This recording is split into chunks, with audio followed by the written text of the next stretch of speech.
Friends, నమస్తే అండి. Welcome to లెనెట్స్ కిచెన్. ఓకే, ఈరోజు మన వీడియో వచ్చేసి సగ్గుబియ్యం వడలు ఫ్రెండ్స్. ఇవి చాలా అంటే చాలా టేస్టీగా ఉంటాయి. మినప వడలు వేసుకుంటాము, పచ్చిశనగపప్పుతో వడలు వేసుకుంటాం కదా, అదేవిధంగా సగ్గుబియ్యం వడలు. ఓకే, ఇప్పుడు ప్రాసెస్లోకి వెళ్ళిపోదాం. ఫస్ట్ మనం వడలు చేసుకుందామన్నా ముందు రోజు రాత్రి 1 కప్ సగ్గుబియ్యం తీసుకొని వాటిని మనం నీట్గా 3-4 టైమ్స్ వరకు క్లీన్ చేసుకోవాలి. బాగా క్లీన్ చేసుకున్న తర్వాత వాటిని మనం నైట్ అంతా కూడా నానబెట్టుకోవాలి. అప్పుడు సగ్గుబియ్యం వడలు చాలా బాగా వస్తాయి. చూడండి ఫ్రెండ్స్, ఈ విధంగా క్లీన్ చేసుకోవడం వల్ల డస్ట్ పార్టికల్స్ ఏమంటే పోతాయి అన్నమాట. ఈ సగ్గుబియ్యం 1 కప్కి 1 కప్ వాటర్ తీసుకొని నానబెట్టుకోవాలి. చూడండి, నైట్ అంతా నానబెట్టుకున్న తర్వాత ఈ విధంగా మనకి మెత్తగా అవుతాయి అన్నమాట. ఇప్పుడు దానిలో కొంచెం అనేది కూడా వాటర్ అనేది లేకుండా మనం చక్కగా ఇలా చిల్లుల గిన్నెలో వేసుకొని వడకట్టేసుకోవాలి. ఇలా చేసేసుకొని పక్కన పెట్టుకోవాలి. అయితే ఒక గుప్పెడు పల్లీలను మనం చక్కగా ఫ్రై చేసుకోవాలి. ఫ్రై చేసుకొని దాన్ని బరకగా పౌడర్ చేసుకోవాలి. అంటే ఇలా కోర్సుగా పౌడర్ చేసుకుంటే సరిపోతుంది. ఇప్పుడు 2 పొటాటోస్ని బాయిల్ చేసి పెట్టుకోవాలి. ముందుగా మనం నానబెట్టుకున్న సగ్గుబియ్యంలో ఈ పొటాటోస్ని ఈ విధంగా స్మాష్ చేసి వేసుకోవాలి. తురుముకోవడం బెటర్. పల్లీల పొడి ఉంది కదా ఫ్రెండ్స్, దాన్ని కూడా ఇందులో యాడ్ చేసేసుకుందాం. ఇప్పుడు ఒక 4 గ్రీన్ చిల్లీస్ని ఈ విధంగా కచ్చబిచ్చా దంచుకొని వేసుకోవాలి. 1 టేబుల్ స్పూన్ జీరా, టేస్ట్కి సరిపడా సాల్ట్. అంతే ఫ్రెండ్స్, ఈ మిశ్రమం అంతా కూడా బాగా మిక్స్ చేసుకోవాలి. ఇందులో మనం వాటర్ అనేది ఏమీ యాడ్ చేయాల్సిన అవసరం అయితే ఉండదు.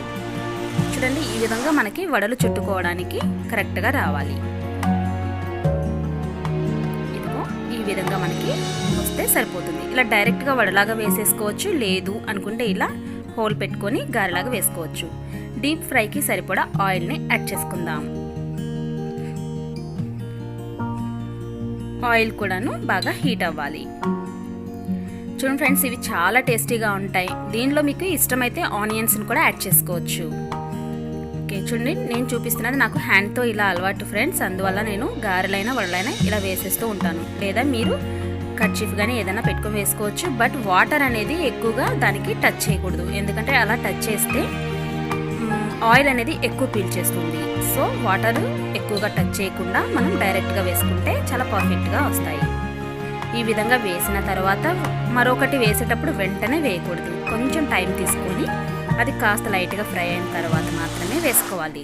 లేదంటే ఒకటికొకటి అతుక్కుపోయి మనకి ఇవన్నీ కూడా చిదిరిపోతాయి అన్నమాట.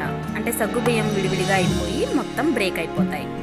ఈ విధంగా అరచేతిలో వేసుకున్న తర్వాత చూడండి, ఓన్లీ ఫింగర్కి మాత్రం వాటర్ని వెట్ చేసుకొని హోల్ చేసుకోవచ్చు. అలా డైరెక్ట్గా హ్యాండ్లో రాని వాళ్ళు ఈ విధంగా చేసుకుంటే పర్ఫెక్ట్గా హోల్ అనేది వస్తుంది. ఓకే, ఇప్పుడు ఈ విధంగా వేసుకున్నాక మరొకటి కూడాను ఇంకా కొంచెం సేపు వెయిట్ చేసి మరొకటి కూడా అలా వేసేసుకోవాలి. అలా మనకి ఎన్ని అవసరం పడతాయో అన్న ఆయిల్లో యాడ్ చేసేసుకొని ఫ్రై చేసుకోవాలి. ఇలా గోల్డెన్ బ్రౌన్ కలర్ వచ్చే వరకు మనం ఫ్రై చేసుకోవాలి ఫ్రెండ్స్. అది లో ఫ్లేమ్లో చేసుకొని లాస్ట్లో కాస్త హైలో పెట్టుకుంటే ఆయిల్ అనేది ఏమీ కూడాను అబ్జర్వ్ చేయకుండా ఉంటాయి. తీసేసే ముందు హైలో పెట్టేసుకొని ఒక 2 సెకండ్స్ అలా ఉంచేసి తీసుకోవడం వల్ల మనకి ఆయిల్ అనేది లేకుండా చక్కగా వస్తాయి. అయిపోయినాయి ఫ్రెండ్స్, మనకి ఎంతో పర్ఫెక్ట్గా సగ్గుబియ్యం వడలు రెడీగా ఉన్నాయి. చూస్తున్నారు కదా ఫ్రెండ్స్, ఎంతో టేస్టీగా ఉండే ఈ సగ్గుబియ్యం వడలు చాలా ఈజీ ప్రాసెస్ కదా. అయితే మనం ముందుగా నైట్ మాత్రం కంపల్సరీ సగ్గుబియ్యాన్ని నానబెట్టుకుంటే చాలా పర్ఫెక్ట్గా చేసుకోవచ్చు. డే టైం చేసుకోవాలి అనుకునే వాళ్ళు మార్నింగే నానబెట్టేసుకోవాలి. ఓకే ఫ్రెండ్స్, అందరు ఒకసారి ట్రై చేయండి. మీ కామెంట్స్ని నాకు తెలియజేయండి friends. Thanks for watching friends. Bye.